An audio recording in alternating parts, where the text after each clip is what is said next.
Olá, irmãos, vamos dar início ao nosso culto, ao culto de celebração ao Senhor. Hoje nós separamos esse momento para estarmos reunidos na presença dEle. Você aí na sua casa, separe esse momento, pare um pouquinho de fazer o que você está fazendo nesse momento e vamos adorar ao Senhor.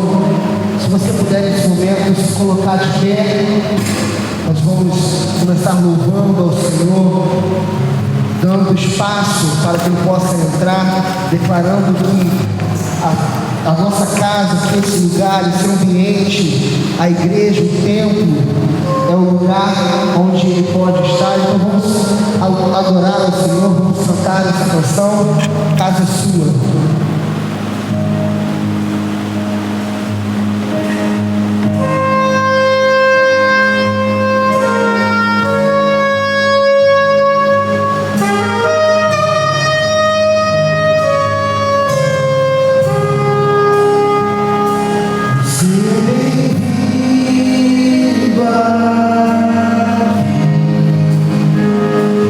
Casa é sua, pode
culto, fale conosco.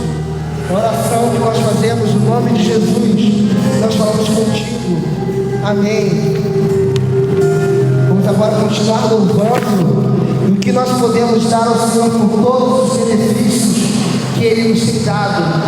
Vamos adorar ao Senhor porque Ele tem sido bom. Temos vivido dias de dificuldades, temos vivido dias de lutas, mas o Senhor, Ele tem nos abençoado, o Senhor tem provido, não tem faltado alimento em nossa casa. Vamos adorar a Deus.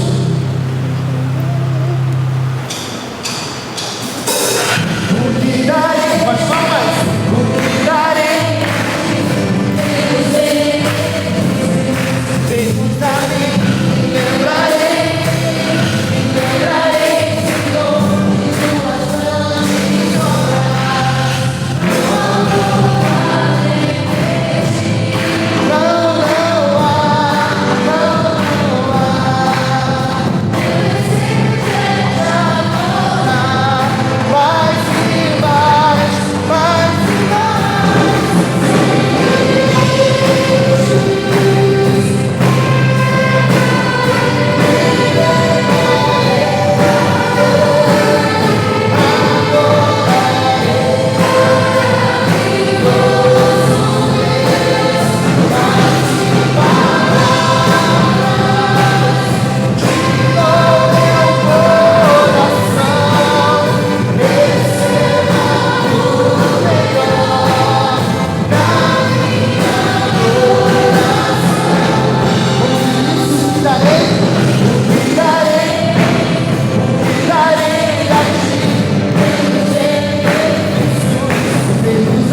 nome do Senhor.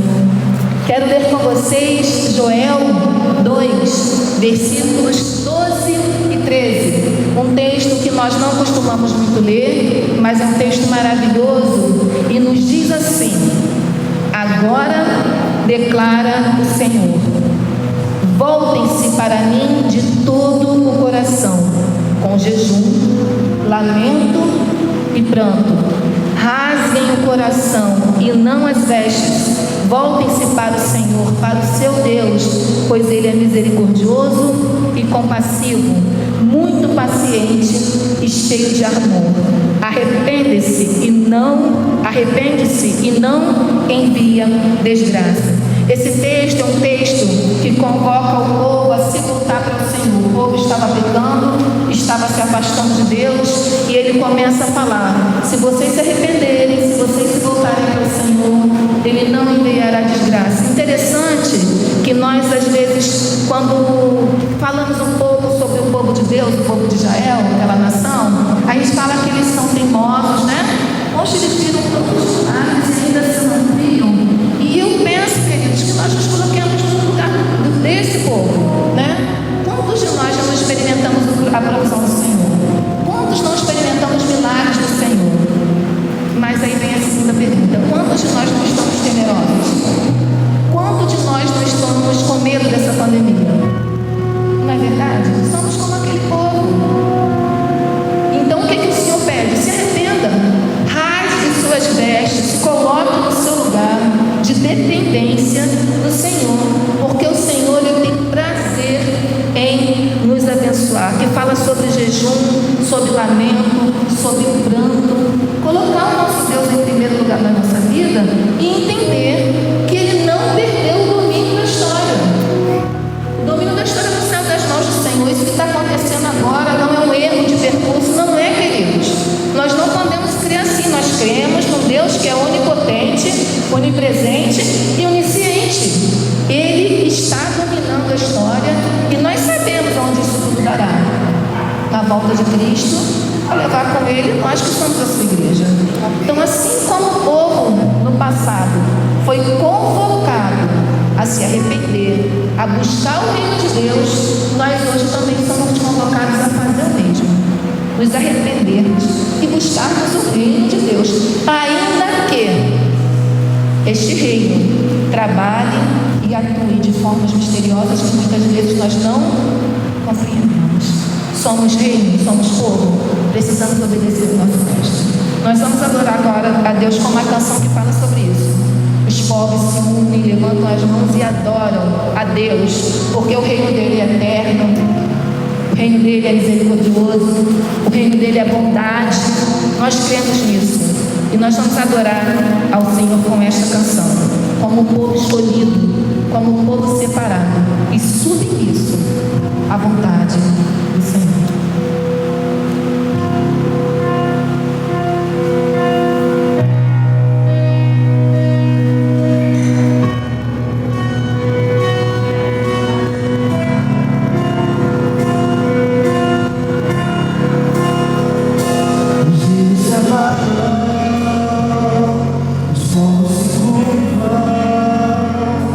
As bocas se abrem, as mãos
bondade e fidelidade, a tua igreja te adora.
Você pode aplaudir ao Senhor. Louvado seja o nome do nosso Deus, porque não é sobre mim, não é sobre você, não é nem sobre nós, porque você poderia pensar, é sobre esta igreja. Não, é sobre o reino dele, é sobre a vontade dele, é sobre aquilo que ele quer e não sobre aquilo que você quer.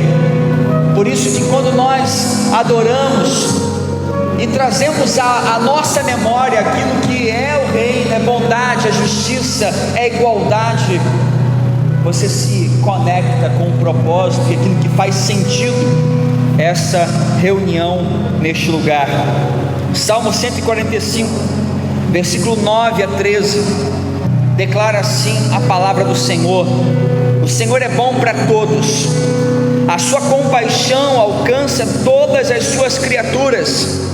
Rendam-te graças todas as suas criaturas, Senhor, e os teus fiéis te bendigam. Eles anunciarão a glória do teu reino e falarão do teu poder, para que todos saibam dos teus feitos poderosos e do glorioso esplendor do teu reino. O teu reino é reino eterno, e o teu domínio permanece de geração em geração. O Senhor é fiel em todas as suas promessas e é bondoso em tudo que faz. Querido, o mundo está em crise. O mundo está em crise. Só tem um reino que não está em crise, que é o reino de Deus. Este reino permanece eterno. Este reino continua cumprindo suas promessas, e nós somos cidadãos deste reino. Por isso que temos motivos para louvar, temos motivos para nos regozijar, porque, queridas, as promessas de Deus não foram abaladas pela crise. As promessas do Senhor continuam valendo. Ele continua sendo Deus fiel em todas as suas promessas. Ele continua sendo Deus bondoso, gracioso, que não nos trata segundo o nosso mérito, mas segundo a sua graça, a sua generosidade. E nessa hora nós vamos louvar ao Senhor e vamos agradecer a Ele através do nosso dízimo, da nossa oferta. É o momento para você que separou para hoje a sua dedicação, da sua oferta, do seu dízimo, a sua gratidão. Você que está trazendo o alimento, coloca também aqui na campanha do Quilo do Amor. Temos abençoado famílias através da cesta básica, e também todo sábado estamos indo às ruas para abençoar a vida de moradores de rua com refeição. Quero agradecer a todos os nossos voluntários, pessoal da cozinha e pessoal que vai entregar. Muito obrigado a todos vocês que têm participado. Ainda há espaço para você que quer se encontrar, quer fazer algo, tem espaço para você. Graças a Deus, tem sido um trabalho lindo, um trabalho extraordinário que a nossa igreja tem realizado, e vamos continuar trabalhando, irmãos, vamos continuar trabalhando. Hoje também estamos inaugurando o nosso multimídia, tá bom? E agradeço a todos vocês que cooperaram, você que ofertou especificamente para esse propósito. Tivemos alguns contratempos devido à questão de entregas, mas graças a Deus está tudo aí alinhado, tudo perfeito, para que possamos otimizar ainda mais as nossas celebrações. Nós vamos louvar o Senhor. Eu queria convidar você que separou para hoje a sua entrega, a sua dedicação. Segura a sua oferta na sua mão. Eu gostaria de orar antes. Eu vou orar no início e depois nós louvamos e entregamos aqui, consagramos no altar de Deus. Nosso Pai, agradeço, meu Deus, pela sua bondade, agradeço pela sua misericórdia. Senhor, nós nessa manhã trazemos diante do teu altar a nossa dedicação, a nossa gratidão ao Senhor, porque o Senhor tem feito tanto por nós. Temos tantos motivos para celebrar o teu nome. Ó Pai, a verdade é que esta pequena oferta, o nosso dízimo, é uma pequena parte de tanta coisa boa que o Senhor tem feito na nossa vida. Não podemos mensurar a grandeza do teu poder. Por isso, ó Pai, nessa hora, dedicamos ao Senhor com alegria, com gratidão, sabendo que o teu reino é um reino eterno, sabendo que as tuas promessas não cairão por terra, nenhuma delas sequer cairá. Os céus e a terra passarão, mas as tuas palavras não cairão por terra. E é por isso que nós, com alegria, nos reunimos neste lugar, agradecidos por tudo que o Senhor já tem feito em nós, e certos que ainda muito mais há de acontecer. Obrigado, Pai. Aceite-nos em tua presença, a nossa oração no nome de Jesus. Amém e amém. Vamos louvar o Senhor, e quando louvamos, vem aqui à frente com alegria e dedique ao Senhor.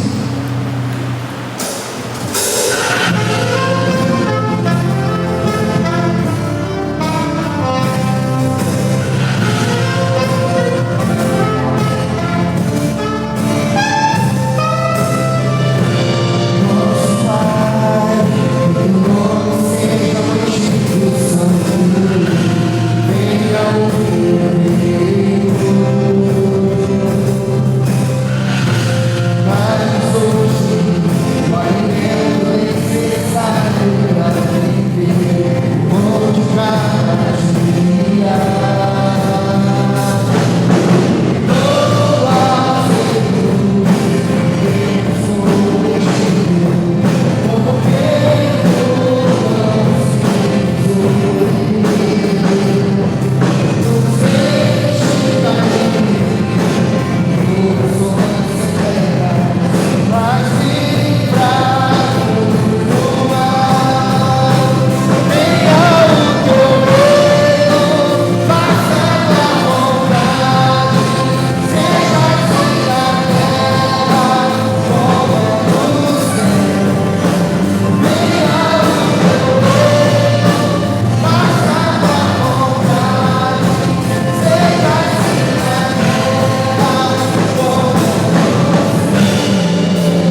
Podem se assentar, queridos.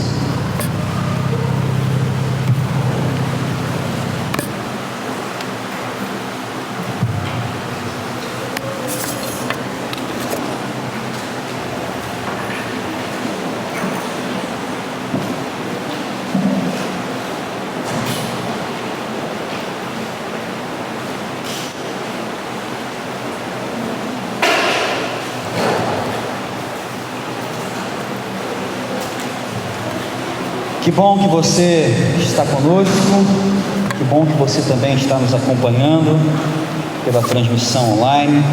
Muitos ainda não estão reunidos conosco presencialmente por conta dessa dificuldade, mas graças a Deus que domingo após domingo temos percebido a presença de muitas pessoas, amigos visitantes também que têm nos prestigiado com a sua presença aqui, com a sua visita em nossas celebrações. Queridos, na última quinta-feira eu trouxe uma palavra à igreja inspirada em uma música popular brasileira. Estamos toda quinta-feira, acabou que virou uma série explorando trechos da nossa música popular e fazendo um link, conectando com temas pertinentes para a nossa espiritualidade. Na última quinta-feira, para mim foi um grande desafio, porque ousamos pegar um pedacinho da música do Cazuza e falamos aqui que não era a nossa abordagem criar conceito de valor sobre a sua vida, suas escolhas e destino, mas apenas de aproveitar a sua canção como crítica de conjuntura para que pudéssemos então falar à igreja. E falamos sobre tua piscina está cheia de ratos, como uma analogia àqueles que são poderosos, mas corrompidos, aqueles que são proeminentes, mas que perderam a sua essência, perderam a sua natureza. E infelizmente fizemos uma conexão com os recentes escândalos envolvendo líderes evangélicos. Não é novidade para nós, nós temos acompanhado os telejornais e nos assombrado com notícias que mais parecem ficção do que realidade. Pastores envolvidos em esquemas de corrupção, lavagem de dinheiro, pastora envolvida em homicídio e organização criminosa, igrejas evangélicas articuladas junto com esquemas de lavagem de dinheiro, de corrupção e por aí vai. E tudo isso levamos para um entendimento que aquela parte da música que diz as tuas ideias não correspondem aos fatos, trecho da música O Tempo Não Para, ela se aplica muito ao nosso contexto, porque a natureza deste evangelho que tem sido pregado por aí, que tem sido observado por aí, fala muito, mas a sua essência talvez esteja corrompida. Querido, é lamentável você ver esses referenciais, essas notícias vinculadas ao nome de evangelho. Para alguns é nada mais do que uma ótima justificativa para dizer: não falei? Eu não disse? Está vendo? Mas para nós deve ser um alerta.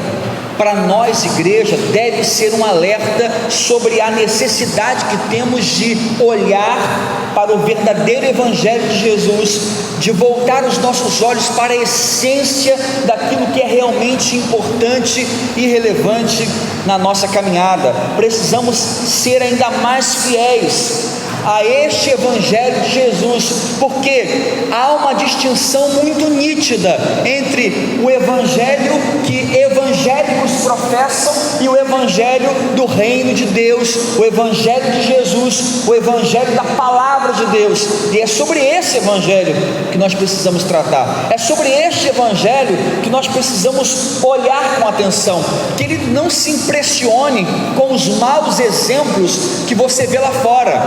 Não se impressione com isso. A Bíblia já falava sobre isso, a palavra já relatava sobre isso, Jesus nos alertou sobre isso, acerca do tempo do fim. Então, para nós não deve ser motivo de escândalo, não deve ser motivo de ficarmos apavorados, mas um motivo de alerta. É um sinal de alerta para que entendamos que este nosso argumento, que tudo isso que vemos caracteriza o tempo do fim, ela entra realmente em sintonia, não somente questões relacionadas à saúde, à pandemia, à crise econômica, mas também sobre essa pretensa religião que muitos professam e em nome de Deus fazem verdadeiras atrocidades. Tudo isso serve para a gente como um alerta. Está vendo? Mais um sinal de que Jesus está voltando. A palavra do Senhor em Romanos capítulo 1, versículos 16 e 17, se tiver com a sua Bíblia, abra por favor, senão você pode acompanhar pela nossa multimídia. Diz assim a palavra do Senhor: não me envergonho do Evangelho, porque é o poder de Deus para a salvação de todo aquele que crê, primeiro do judeu, depois do grego, porque no Evangelho é revelada a justiça de Deus, uma justiça que do princípio ao fim é pela fé, como está escrito: o justo viverá pela fé. Não me envergonho do Evangelho. Quando eu olho uma notícia como essa, na verdade, eu ainda me orgulho muito do Evangelho de Jesus. E quantos aqui se orgulham também em servir a Jesus? Se é para ter orgulho, gente, tem sim, de servir a Jesus, estar debaixo do senhorio dele, porque o mau uso que alguns fazem em nome do Evangelho não descaracteriza e nem compromete o verdadeiro Evangelho. Achei muito sábio, poucas vezes vejo esse tipo de sabedoria nas nossas mídias sociais, mas uma pessoa colocou uma foto lá da deputada acusada de homicídio, colocou lá: Evangelho acusado de homicídio. Colocou a foto de um padre da Igreja Católica que também está sendo indiciado por uma questão envolvendo fraude, envolvendo alguma questão ilícita no manejo com dinheiro. Botou lá, padre acusado disso. E colocou aquele camarada, que eu esqueço o nome dele também, que está sendo indiciado por várias situações de estupro espírita. João de Deus. João, de Deus não, mas João. E aí, a questão que colocou embaixo assim: não é sobre religião, é sobre caráter. Achei sábio. Porque pessoas sem caráter você vai encontrar em qualquer lugar. Você está entendendo? Não é a questão da religião. Isso acontece no meu Evangelho? Acontece. Acontece na Igreja Católica? Acontece. Acontece no meio espírita? Acontece em qualquer segmento. E eu preciso ter essa consciência. Por isso, falo aquilo que o apóstolo Paulo falou em Romanos capítulo 16: não tenho motivo algum para me envergonhar do Evangelho de Jesus, não tenho motivo algum para me envergonhar deste Evangelho que nós professamos, porque é bem distinto. Eu preciso fazer uma diferença entre o que é o verdadeiro Evangelho de Jesus e o que as pessoas fazem deste Evangelho. O que as pessoas fazem desse Evangelho será cobrado da mão deles, irmãos. Será cobrado deles. Pode ficar tranquilo, fique em paz. Agora eu sou responsável por aquilo que eu faço com o meu Evangelho, com a maneira como eu vivo. Muito interessante estudar a história de Gandhi. E diz que quando ele estava em Londres, ele ficou apaixonado pela leitura do Sermão do Monte, e ele declarou: olha, eu aceito o seu Cristo, mas não aceito os seus cristãos. Por que ele disse isso? Porque havia uma incompatibilidade muito grande entre aquilo que Jesus havia dito e feito, daquilo que os cristãos fazem e falam. Há uma diferença muito grande. Infelizmente, há uma diferença muito grande. E gostaria, junto com você, hoje, olhar um pouquinho para essas bases para esses pilares que fundamentam o verdadeiro evangelho, não a proposta do que os homens querem, mas aquilo que é a base fundamental do evangelho. João capítulo 3, versículo 3, diz assim a palavra: Jesus declarou, digo-lhe a verdade, ninguém pode ver o reino de Deus se não nascer de novo, se não nascer de novo. O verdadeiro evangelho do reino é aquele que exige um novo nascimento. Não é sobre um padrão de comportamento, não é sobre a roupa que você veste, não é sobre a maneira como você fala, não é sobre isso, é sobre uma nova natureza, é sobre um novo nascimento. João capítulo 3, versículo 1 em diante, fala assim: havia um fariseu chamado Nicodemos, uma autoridade entre os judeus, e ele veio a Jesus à noite e disse: mestre, sabemos que ensina da parte de Deus, porque ninguém pode realizar os sinais miraculosos que estás fazendo se Deus não estiver com ele. Em resposta, Jesus declarou: ninguém pode ver o reino de Deus se não nascer de novo. E perguntou Nicodemos: como alguém pode nascer sendo velho? É claro que não pode entrar pela segunda vez no ventre de sua mãe e renascer. Respondeu Jesus: digo-lhe a verdade, ninguém pode entrar no reino de Deus se não nascer da água e do Espírito. Sem nascer da água e sem nascer do Espírito. Esse texto narra o encontro de Jesus com Nicodemos, um líder religioso, um dos principais do Sinédrio, um homem investido de autoridade, um homem cheio de cultura. E esse texto vai nos apontar aquela que é a base fundamental para o verdadeiro evangelho do reino, para o evangelho de Deus. Ele exige um novo nascimento, ele exige um novo nascimento. E é interessante falar sobre isso, porque o texto em foco fala sobre um homem extremamente religioso, fala sobre um homem que fazia tudo que a religião mandava fazer.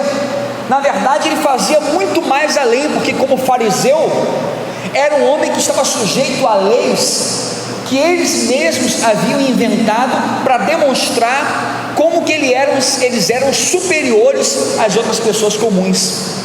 Estamos falando aqui de um homem apegado à tradição, falamos de um homem apegado ao ritual. Ele sabia certinho o que tinha que fazer, o que tinha que falar, como tinha que se comportar, mas Jesus olha para esse homem envolto em sua religião e diz: olha, é necessário para que você entre neste reino, para que você saia deste reino ritualístico e entre para o reino de Deus, o reino eterno, é necessário que você tenha um novo nascimento.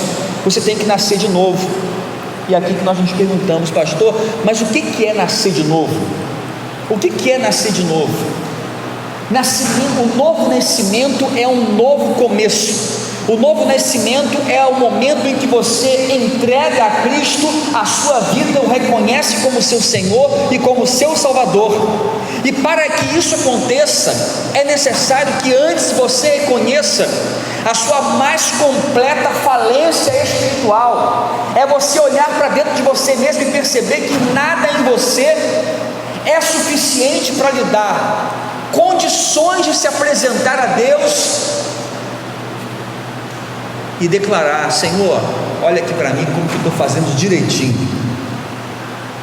O novo nascimento é alguém que entende que só através de um gesto, de um ato da graça de Deus, ele pode chegar a esse reino, porque você não escolheu o dia que você nasceu, você não escolheu a hora que você nasceu, você não escolheu a circunstância do seu nascimento.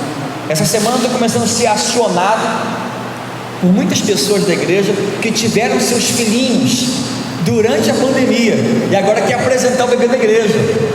E a gente está orientando: olha, espera as vacinas e depois você vem para apresentar, mas estão retornando, tá?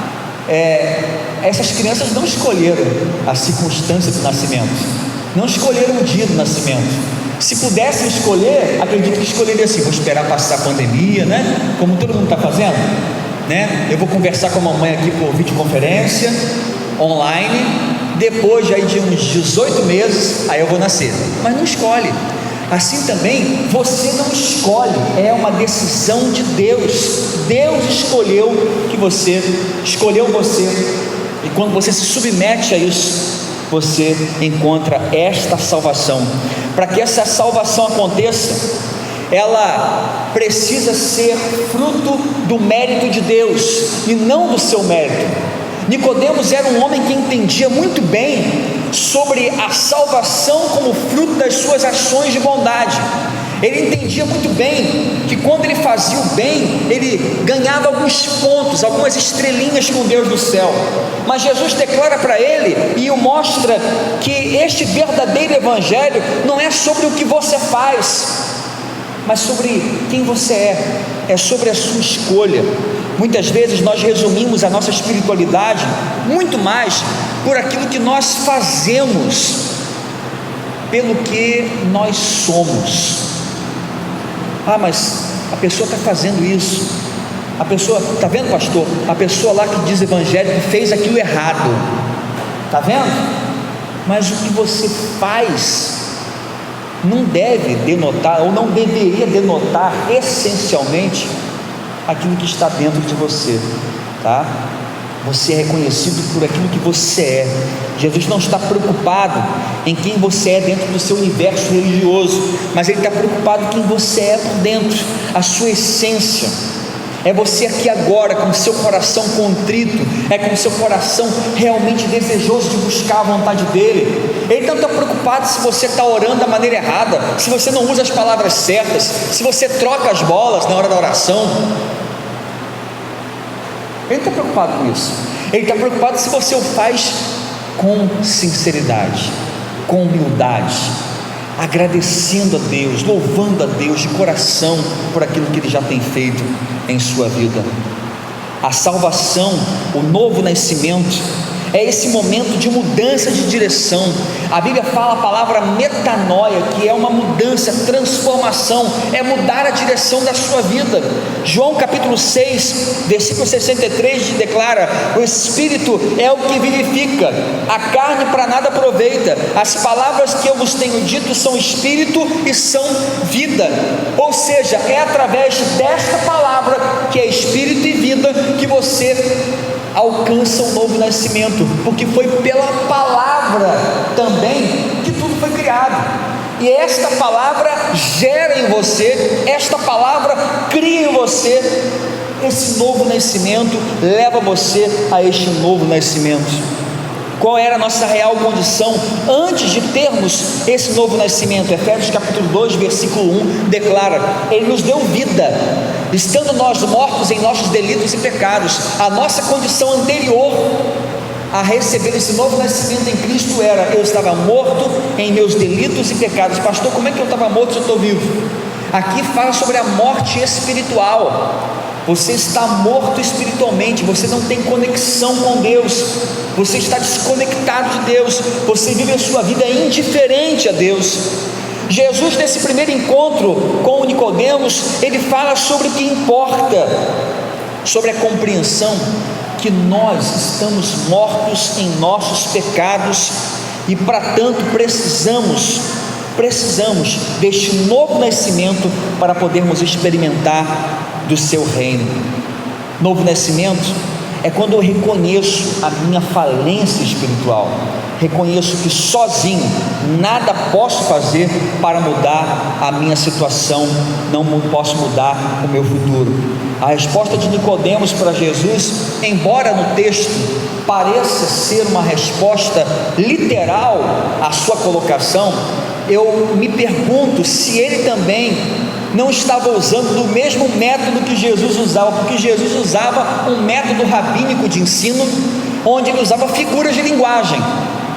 Claro que a pessoa não pode nascer de novo, e Jesus diz: importa-vos nascer de novo. Nicodemos, talvez como sendo um homem muito culto, muito inteligente, muito conhecedor da palavra, ele talvez tenha entendido exatamente o que Jesus estava dizendo com nascer de novo. É claro que nascer de novo não é voltar ao ventre da sua mãe, mas era deixar para trás tudo que ele sabia sobre religião, era deixar romper com o seu passado. E Nicodemos talvez tenha, através da sua palavra, declarado: Senhor, eu não tenho como voltar atrás, eu não tenho como, eu sou um dos principais do Sinédrio. O que as pessoas vão achar se eu vier aqui na frente da igreja? Pastor, eu sou batizado, já preguei no púlpito. Pastor, eu já tive encontro com Jesus, eu já conduzi pessoas a Cristo. O que as pessoas vão pensar de mim se eu vier aqui na igreja, na frente, chorando, ajoelhado no altar? Às vezes a gente está muito preocupado com isso, né? Às vezes fica muito preocupado com isso. O que as pessoas vão achar? Talvez seja esse o sentimento que passou pelo coração desse homem. Jesus, eu sou um dos principais do Sinédrio, o povo me conhece, sabe que eu entendo muito da palavra. Como é que eu vou abrir mão de tudo, largar tudo para trás, para começar de novo aos teus pés, ficar aos teus pés como um discípulo? Como que pode isso? Para você ter o novo nascimento, você precisa aprender a romper com o seu passado, você precisa abrir mão daquilo que você acha, daquilo que você pensa, para abraçar a vontade de Deus, para abraçar aquilo que realmente Deus quer. Hoje em dia, o evangelho que nós temos observado por aí é um evangelho que está muito preocupado com as conveniências humanas. É um evangelho que está muito preocupado em articular com uma palavra adocicada que não incomode, que não confronte as pessoas. Querido, preste atenção numa coisa, porque a palavra de Deus é lâmpada para os nossos pés, e nada melhor do que você andar no escuro com uma lâmpada, não é verdade? É agradável, te livra de problemas, você não vai pisar nos espinhos. Mas já atente que a palavra que é lâmpada, essa mesma palavra, ela é espada de dois gumes, que fere, que vai até a divisão de alma e espírito. Querido, por vezes a palavra, ela nos engrandece, por vezes a palavra nos transforma, por vezes a palavra faz com que você caia em lágrimas, sabendo o quanto Deus te ama. Mas em outros momentos a palavra nos confronta, a palavra nos constrange, a palavra fere o nosso coração.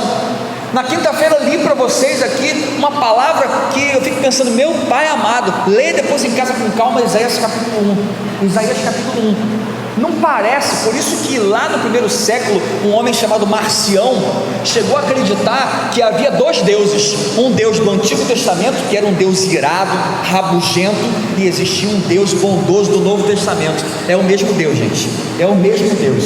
O mesmo Deus que é amoroso é um Deus que é ira, fogo consumidor. E às vezes é assim, você abre a palavra e vem confrontação.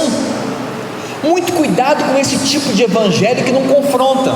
Muito cuidado com esse tipo de evangelho que deixa de qualquer maneira, vai assim mesmo.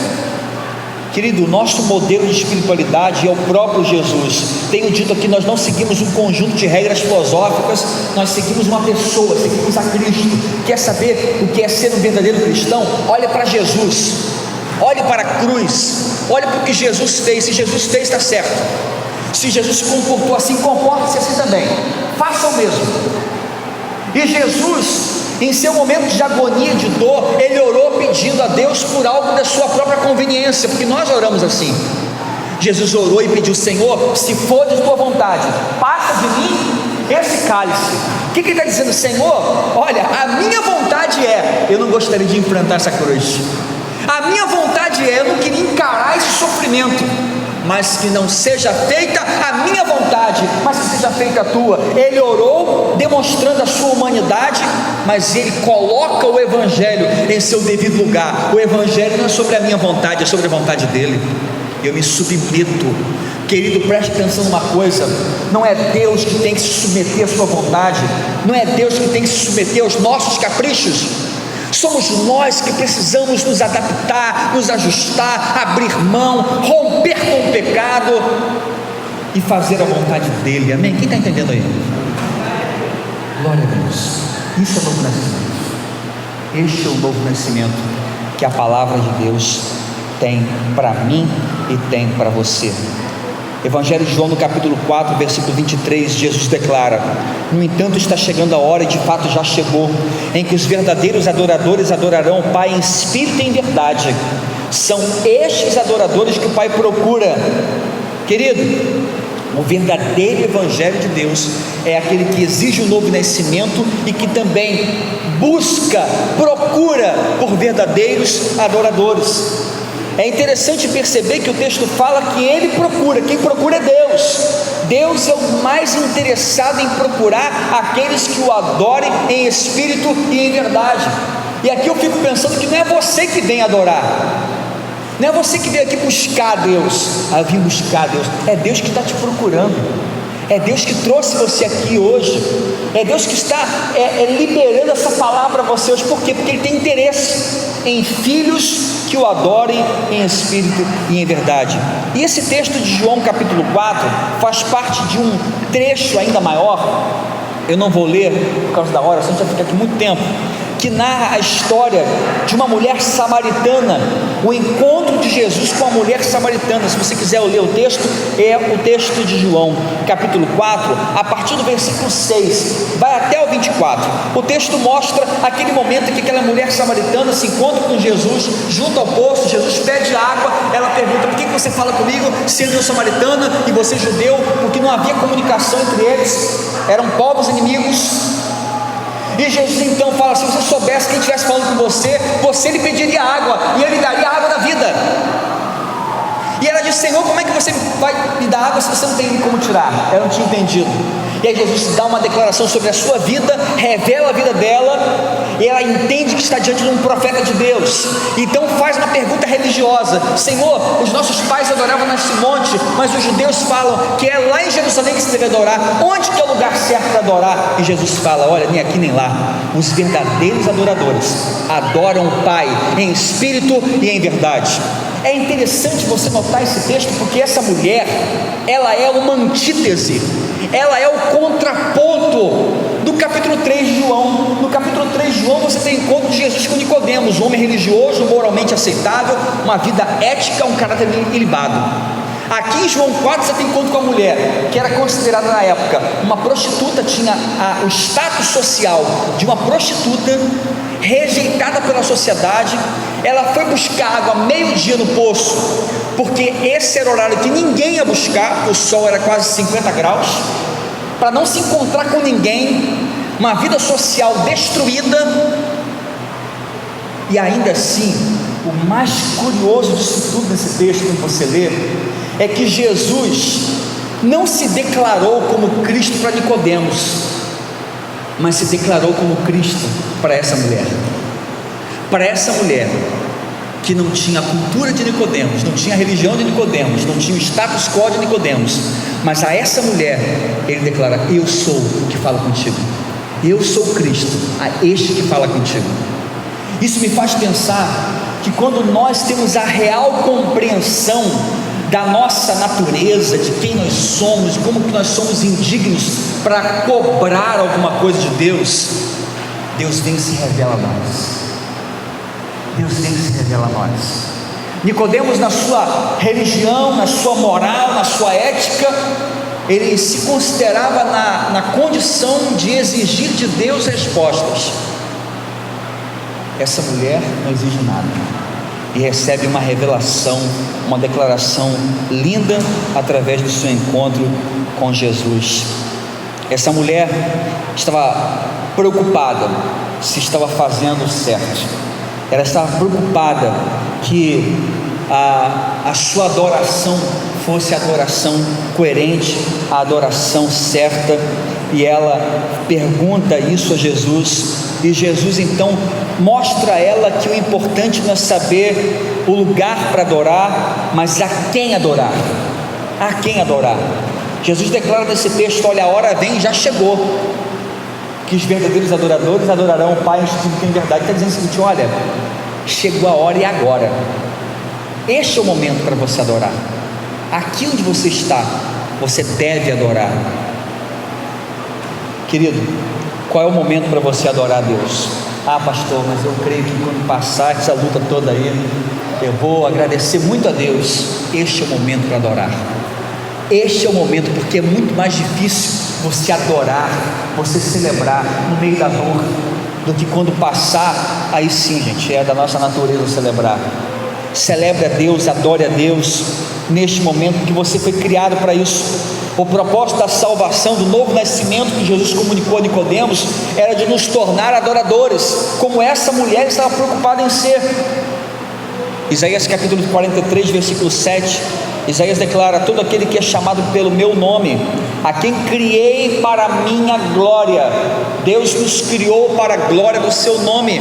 Nós fomos criados para dar glória a Deus. Portanto, eu já disse isso aqui, quando você entende que o propósito da natureza humana é a adoração, quando Deus criou o homem no jardim do Éden, e o homem se distanciou do jardim, se distanciou de Deus, ele não se distanciou apenas na questão da espiritualidade, distanciando-se de Deus, mas ele se distanciou do seu propósito, da natureza da sua criação. Ele foi criado para o louvor da glória de Deus. Por isso que a vida hoje vale tão pouco, por isso que hoje políticos são capazes de desviar milhões da saúde para o seu benefício próprio, vendo de camarote milhares de pessoas morrerem sem atendimento médico nas UPAs, nos hospitais do nosso estado. Por quê? Porque a vida não vale nada para quem não entende a natureza do propósito da sua existência. Você é apenas um CPF, você é apenas um número, nada mais do que isso.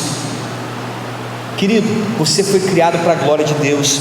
Efésios capítulo 1, versículo 12 declara: a fim de que nós, os que primeiro esperamos em Cristo, sejamos para o louvor da sua glória. 1 Coríntios 10, 31, assim que vocês comam ou bebam, façam tudo para a glória de Deus. 1 Coríntios 6, 20, vocês foram comprados por alto preço, portanto glorifiquem a Deus. Você foi criado para glorificar a Deus, você foi criado para a glória de Deus.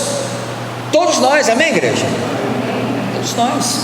Quando você encontrar uma pessoa na rua, alcoolizada, drogada, no chão, na lama, olha para essa pessoa, mas não olhe com os olhos da crítica social, não olhe com os olhos dizendo: você está vendo? Está ali porque quer, está ali porque não quer nada com a vida, é o resultado das suas escolhas. Olhe com a ótica desse texto: é um ser humano que foi criado para a glória de Deus, e não é a propósito de Deus que fique nessa condição, não é propósito do diabo, Satanás, que veio para roubar, matar e destruir. Jesus veio para nos dar o quê? Vida e vida em abundância, vida de qualidade, vida com significado, com relevância. Veja isso, você foi criado para a glória de Deus. Você foi criado para a glória de Deus. E esta mulher, após esse encontro, diz a palavra no versículo 28, 29, e ela então deixou seu cântaro, foi para a cidade e disse àqueles homens: venham comigo e vede um homem que me disse tudo que tenho feito. Será que porventura não é esse o Cristo? Esta mulher, quando tem esse encontro com Jesus e ela consegue se conectar com a natureza da verdadeira adoração, o que acontece? Ela larga Jesus falando sozinho, ela vira as costas para Jesus e vai até a cidade e conta para todo mundo. A mulher que tinha vergonha de encontrar com as pessoas, a mulher que escolheu o pior horário para buscar água, agora vai para a cidade e chama todo mundo e diz assim: olha, eu encontrei alguém que tocou a minha vida, eu encontrei alguém que mexeu comigo por dentro, é o Cristo, vamos lá, venham comigo. Ela se tornou uma missionária. Veja como que o propósito que ela encontrou na adoração a impeliu a sair da zona de conforto que ela vivia e encarar as suas dificuldades para proclamar o nome de Jesus. Querido, assim acontece com você também. Assim acontece com você também. Quando você encontrar o motivo para adorar a Deus no meio dessa pandemia, no meio dessa crise toda, sabe o que vai acontecer? Você vai destravar, você destrava e você vai começar a mostrar às pessoas quem é Jesus, com autoridade, você vai mostrar ao mundo quem é Jesus, e aqui ele veio a essa terra. Pessoas que têm um encontro verdadeiro com Jesus, falam de Jesus, comentam sobre Jesus, querem compartilhar sobre Jesus. Só adora em espírito e em verdade aquele que realmente teve esse encontro e que reconhece a verdadeira condição espiritual em que vive. Mateus 19:10, para terminar, declara a palavra. Jesus lhe disse: porque o Filho do Homem veio buscar e salvar o que se havia perdido. O verdadeiro evangelho fala sobre o novo nascimento. O verdadeiro evangelho fala sobre verdadeiros adoradores que encontram um propósito da vida, e fala sobre buscar e salvar o perdido. O verdadeiro evangelho busca e salva o perdido. Querido, outra passagem da Escritura que nos relata sobre isso, vai nos relatar este interesse de Deus em buscar o ser humano. Veja que quando o homem pecou no jardim do Éden, não foi o homem que procurou Deus, foi Deus que procurou Adão. Deus procurou, eles estavam escondidos. A iniciativa sempre é dele. Ezequiel capítulo 34, versículo 16 declara: procurarei as ovelhas perdidas de Israel e trarei de volta. É ele que procura, é ele que vai em busca. Portanto, quando nós falamos sobre a natureza de Jesus e a sua vinda a essa terra, estamos falando essencialmente de uma missão de busca e salvamento. Ele veio a essa terra para quê? Para buscar e salvar o que se havia perdido. E aqui, gente, que entra a grande questão. Ele veio buscar e salvar quem estava perdido. Se você não está perdido, você não vai ser buscado nem salvo. Ele só veio buscar quem está perdido. Não, mas eu sei muito bem o caminho que estou trilhando. Então tá bom. Então tá bom. Ele veio buscar e salvar quem se reconhece, quem entende que não está entendendo nada. Quem entende que, olha assim, não sei, olha, eu não sei onde meus caminhos vão me levar, não tenho noção, estou perdido nessa direção aqui, preciso de Jesus. Jesus veio para você. Jesus veio para você. Lucas capítulo 19 relata o encontro de Jesus com um homem chamado Zaqueu. Nós conhecemos muito bem a história. Zaqueu, ele era um cobrador de impostos, era um homem odiado na sua cidade, e esse homem, ele ouve falar sobre Jesus, ele então se prepara, porque ele quer ver Jesus. Diz o texto que ele sobe numa árvore, fica esperando Jesus passar. Jesus passa por ele, olha para ele, chama-o e diz: olha, hoje eu quero entrar na sua casa, eu quero permanecer na sua casa. Gente, que coisa extraordinária. Jesus sempre está olhando para as pessoas que têm interesse em buscá-lo. Jesus sempre tem interesse de olhar para aquele que está cansado de administrar e gerenciar a sua própria vida, e que decide dar passos, mesmo que pequenos, nessa direção. Esse homem aqui, ele rompeu com muita coisa. Ele subiu numa árvore, ficou lá em cima de uma árvore. Já pensou? Uma pessoa cobrava impostos, uma pessoa que tinha notoriedade na sua sociedade, sobe numa árvore, fica exposto ao ridículo, mas ele não se preocupa com a opinião alheia, ele não se preocupa com a crítica, ele está preocupado em olhar para Jesus. Ele queria saber quem era Jesus, ele queria saber quem era Jesus, e ele teve esse encontro. Jesus olhou para ele, mesmo na sua limitação, mesmo na sua dificuldade. Esse homem aqui teve um encontro pessoal com Jesus que o transformou completamente. Jesus olhou para ele e este homem pôde receber de Jesus o abraço, o aconchego, a aceitação. É interessante notar que quando Jesus entra na casa desse homem, quando Jesus chama para que ele descesse, Jesus, ele dá uma declaração e ele fala assim: olha, hoje desce depressa, quero ficar na sua casa, quero ficar na sua casa. E às vezes a gente pensa assim: pastor, será que Jesus, ele realmente tem interesse na minha vida? Essa dificuldade toda, essa luta que eu estou passando, será que Jesus, ele tem interesse na minha vida? Ele quer entrar na minha casa, ele quer cuidar de mim? Será? Esse texto responde, ele afirma: eu quero. Olha para Zaqueu e diz: eu quero ficar na tua casa. Ele não pergunta: posso ficar na tua casa? Ele fala: eu quero, essa é a minha vontade. Assim como também hoje Ele olha para você com a sua dificuldade, com a sua dor, com a sua limitação, com a sua angústia, com as suas dúvidas. Ele olha para você assim: eu quero te ajudar, eu quero cuidar de você, eu quero te abençoar, eu quero te sustentar. E não anda por esse caminho sozinho não, porque você está perdido. E a pior coisa, alguém que está perdido, é não aceitar ajuda. Aceite a minha ajuda, aceite a minha direção. O meu conselho é perfeito. Você pode confiar no conselho dele, irmão. Você pode confiar na orientação dele. Nem sempre podemos confiar nas orientações que recebemos de fora. Já contei aqui um exemplo de uma vez que fui para o Rio e eu fui pelo GPS. Lembra antigamente GPS? Agora tudo no celular, né, gente? Ano passado tinha um GPS, só o GPS. E eu fui seguindo a vozinha daquela mulher que falava no GPS: a 100 metros vira à direita, a tantos metros vira à esquerda. Não foi? Eu caí dentro da favela do Rio de Janeiro, num lugar muito tranquilo e calmo chamado Guadalupe, lugar de paz, sabe? Tranquilinho. Parei lá dentro da favela, e aí um senhorzinho falou assim: meu filho, o que você está fazendo aqui? Eu estou procurando, estou indo, não tem nada a ver com isso aqui. Quem te indicou? Você foi essa mulher aqui, ó, do GPS. Desliga isso e volta, sai daqui, que aqui você vai ficar ruim. A orientação que Deus tem para a sua vida nunca vai levar você para uma enrascada. Sempre vai conduzir você para algo bom, para algo que vai abençoar a sua vida. Zaqueu teve encontro com Jesus. Pastor, mas como é que você pode dizer isso? Porque na palavra diz que eles chamam Jesus de Senhor. Mas Senhor aqui não é um pronome de tratamento. Senhor aqui é a palavra Kyrios, que denota Senhor como aquele que domina, aquele que tem o domínio de todas as coisas.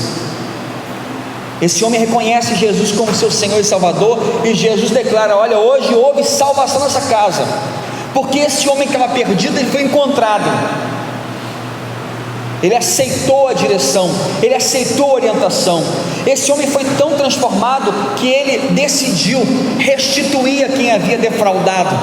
Ele decidiu reparar, fazer reparações na sua vida. Ele reconheceu: ei, os meus caminhos não têm sido caminhos honestos, justos. Então eu preciso o quê? Reparar. Se alguém eu roubei, eu vou restituir 4 vezes mais. Eu vou fazer isso, fazer aquilo. Entenda que a salvação chegou a Zaqueu não por causa daquilo que ele tinha feito, mas o que ele fez foi por causa da salvação que havia encontrado em Cristo Jesus.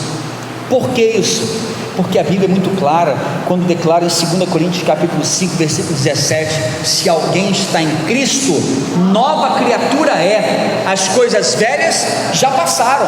Olha, as coisas velhas é aquilo que ele fez de errado, as suas mentiras, os seus pecados, as suas falhas morais, a sua falha de caráter. Isso tem que ficar para trás. Não tem como você ser uma nova criatura em Cristo e querer coadunar, querer juntar a velha natureza, os seus velhos hábitos com a caminhada de cristão. Não dá. Então, se você está em Cristo, é uma nova criatura. Deixa o seu passado para trás, deixa o que ficou de errado para trás, rompe com isso e segue para algo novo, segue para a novidade de vida. Jesus aqui, através da experiência de Zaqueu, mostra para a gente que não importa o seu passado, não importa o que passou, Jesus está interessado em quem você pode ser daqui para frente.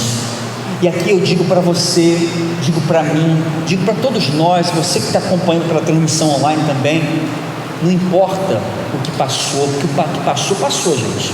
Nada você pode fazer para mudar isso.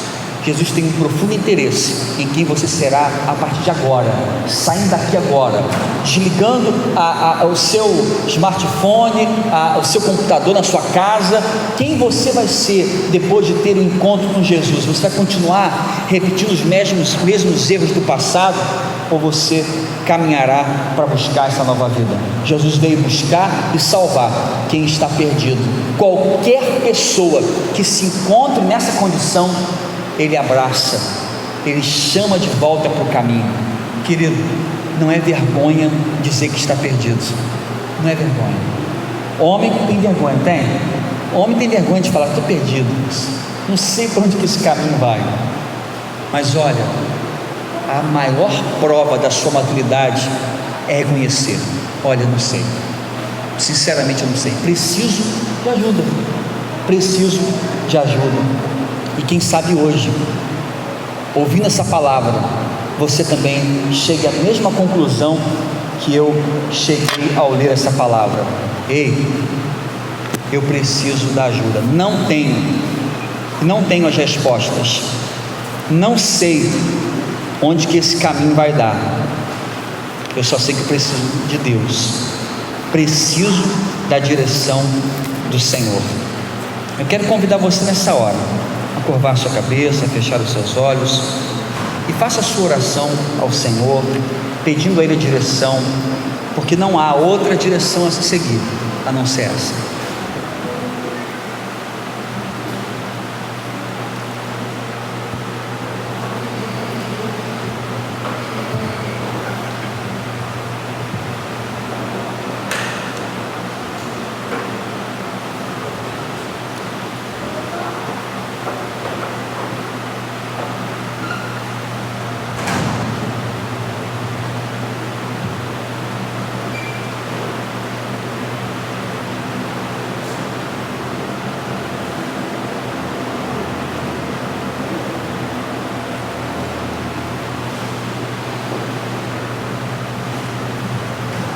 Faça a sua oração, Senhor.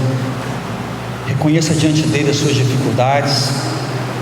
Quem sabe você está aqui assim como Nicodemos, uma pessoa que entende muito, sabe muitos textos da Bíblia, sabe o que tem que ser feito, mas quem sabe isso não está trazendo resposta para você, porque não é sobre saber o que tem que ser feito, é sobre você se lançar nas mãos de Deus, sobre você se entregar inteiramente para Ele. Faça assim, faça como aquela mulher que deixou o seu cântaro, largou suas prerrogativas de lado, porque havia entendido que aquele encontro era um encontro com Jesus. Que hoje também você tenha esse encontro transformador, assim como Zaqueu teve, que decidiu mudar a sua vida radicalmente. Também Jesus não veio para melhorar a sua vida, Jesus veio para dar uma nova direção, para mudar radicalmente, transformar a sua vida. Permita que o Senhor lhe ajude nessa caminhada.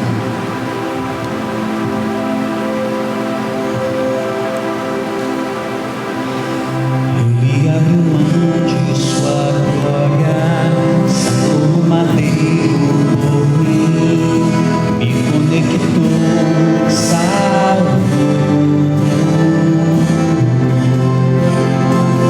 Ele me deu um destino, uma capa e um pouco de vinho. Ele me deu unção, cajado e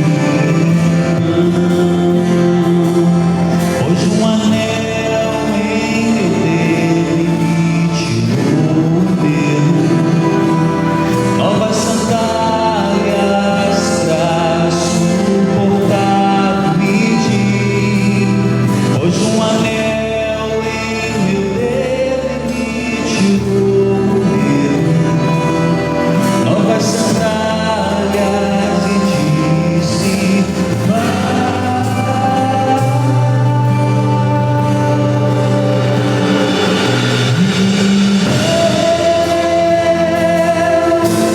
Me despedi dos seus pais,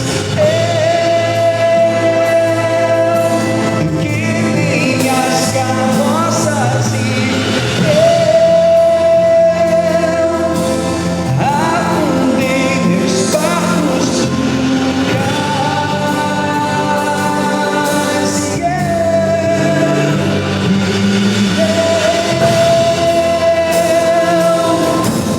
me despedi dos meus pais, que minhas carroças afundei meus barcos no cais.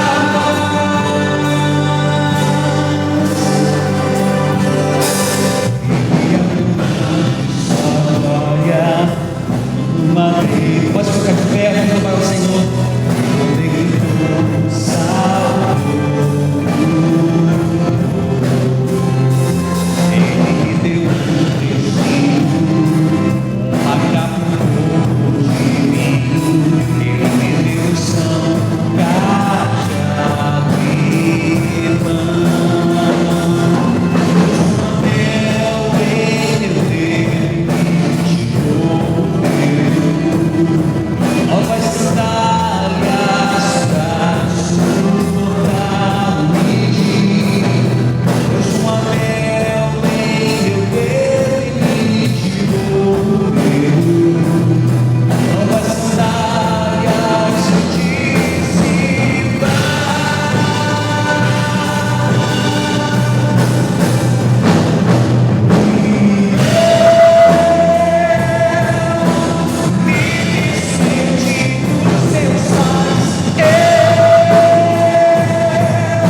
oração neste dia. Nos colocamos aos teus pés, ó Deus, reconhecendo que nada podemos fazer em favor da nossa vida, em favor da nossa família. Nós dependemos da tua direção, Senhor. Nós dependemos de ti, Senhor. E a tua palavra, ela é muito clara quando diz para onde iremos nós, para onde iremos olhar, a quem iremos recorrer, onde nós buscaremos esperança se não for apenas em ti, Senhor.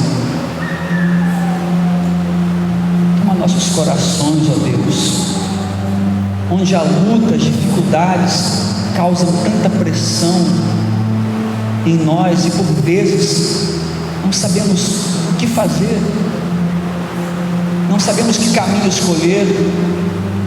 É para essa hora, é para esse momento que o Senhor se apresenta como um Deus que olha para nós, assim como olhaste para Zaqueu naquela árvore, uma pessoa perdida, uma pessoa que precisava ser achada. Assim também nossos olhos se voltam para ti, ó Deus, com pessoas que não sabem o que fazer, mas estamos aqui, Senhor, em cima da nossa árvore, esperando o Senhor passar e olhar para nós. Ó Deus, atente para a nossa luta, atente para a nossa humilhação, Senhor. Assim como aquela mulher no poço que se escondia por conta da sua própria vida, das suas escolhas, Senhor, não permita que as nossas escolhas pessoais nos tirem o prazer de nos encontrar contigo, Senhor, de nos fazer retornar ao propósito da vida, que é a glória do teu nome. Que possamos, ó Pai, continuar indo por toda a cidade proclamando quem é o Cristo, apesar das lutas, apesar do sol, apesar do preconceito, apesar das críticas, que possamos ser aqueles que vencerão tudo isso para proclamar que Jesus, Ele é o Cristo e continua sendo o seu reino, continua sendo o reino eterno. Apesar do que pessoas fazem em seu nome, Ele é Rei, Ele é Senhor. E ajude-nos a entender, ó Deus, assim como Nicodemos entendeu que não bastava saber o que fazer e conhecer os ditames da religião, que possamos nos preocupar em olhar para dentro de nós, porque a verdadeira religião é aquela que parte de dentro, do coração, da alma. Que possamos estar aliançados, Senhor, com a essência do verdadeiro Evangelho, que fala sobre mudança de caráter, mudança de comportamento, mudança de direção. É o que nós oramos, ó Pai, e pedimos ao Senhor, que em um Brasil de péssimos testemunhos, nós sejamos aqueles que sairão pelas ruas dessa cidade e farão com que o mundo acredite que ainda há esperança, que existe sim pessoas sérias, existem sim igrejas comprometidas, existem sim evangélicos que honram o nome de Jesus, evangelhos que glorificam a Deus com o seu testemunho, com o seu comportamento. Que nós sejamos encontrados com essas pessoas que honram e glorificam o nome do Senhor. Nos abençoe, ó Deus, nos dê uma semana de paz, uma semana de vitórias, que a tua vontade seja estabelecida na nossa vida, ó Deus. É o que nós oramos no nome de Jesus. Amém e amém. Que Deus te abençoe, que Deus abençoe a sua vida, a sua família. Querido, se essa palavra hoje falou ao seu coração, eu incentivo você durante a tarde a mandar esse convite. Manda o convite para alguém. Às 20 horas ainda temos vagas para a celebração das 20 horas. Chame alguém, comece a proclamar agora já aquilo que Jesus tem feito na sua vida. Domingo que vem teremos uma celebração especial à noite, não é isso? Vamos receber um grupo, Ministério Renovo, vai estar participando conosco no próximo domingo na celebração das 20 horas. Também já coloca na sua agenda, se prepare também. Querido, que Deus abençoe a sua vida. Vá em paz, uma semana de bênção para você.